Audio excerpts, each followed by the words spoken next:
Now let's talk about the final stage of an investigation, the point where everything comes together, deciding whether the overall pattern of evidence is strong enough to support a finding. This is often the real tipping point in workplace investigations. By this stage, you're no longer asking isolated questions about individual statements or documents. Instead, you're stepping back and asking a bigger one. Has the total body of evidence reached sufficiency? In other words, is it now more likely than not on the balance of probabilities that the alleged conduct actually occurred? A key concept here is sufficiency. Investigators are not expected to chase every possible lead or interview every possible witness. The goal isn't perfection, it's adequacy. Once enough relevant information has been gathered to make a fair and reasoned decision, the investigation can legitimately stop. Continuing to collect more and more peripheral information doesn't necessarily improve the quality of the finding. For example, imagine a situation where a manager is alleged to have shouted at 12 employees during a meeting. It's not necessary to interview all 12 people.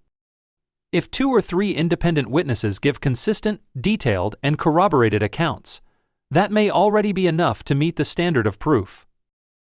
The focus is on whether the evidence is sufficient to support a reliable conclusion, not whether every possible witness has been spoken to.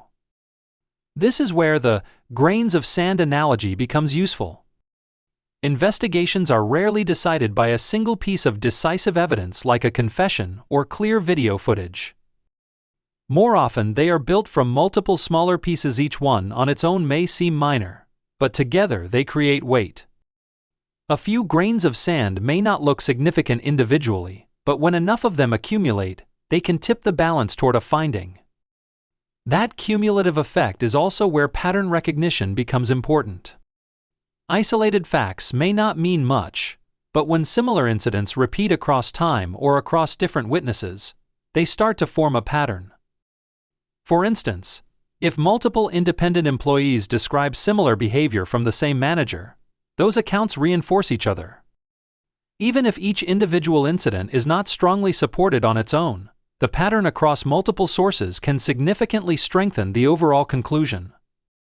However, none of this works unless the pattern is tested properly through what is sometimes called the harmony test. The question is whether the overall narrative fits with the preponderance of probabilities, whether a reasonable, informed person would see the events as coherent and plausible given the context.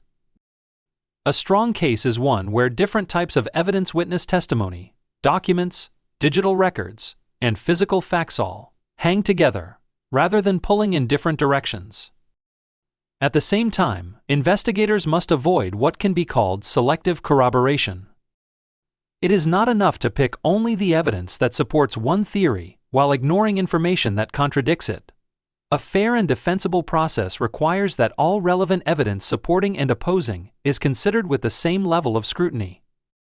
If a respondent identifies witnesses or documents that could support their version, those leads must be followed, not dismissed. Finally, there is the issue of defensibility. A conclusion is only as strong as the reasoning behind it. It is not enough to simply say one version is preferred over another. The investigator must be able to clearly explain why the evidence supports one finding over the other. That explanation is what allows the decision to withstand scrutiny, whether from internal review, legal challenge, or external oversight.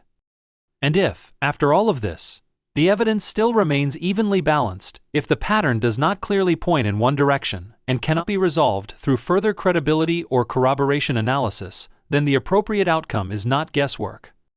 It is an inconclusive finding. In the end, this stage is about judgment grounded in structure.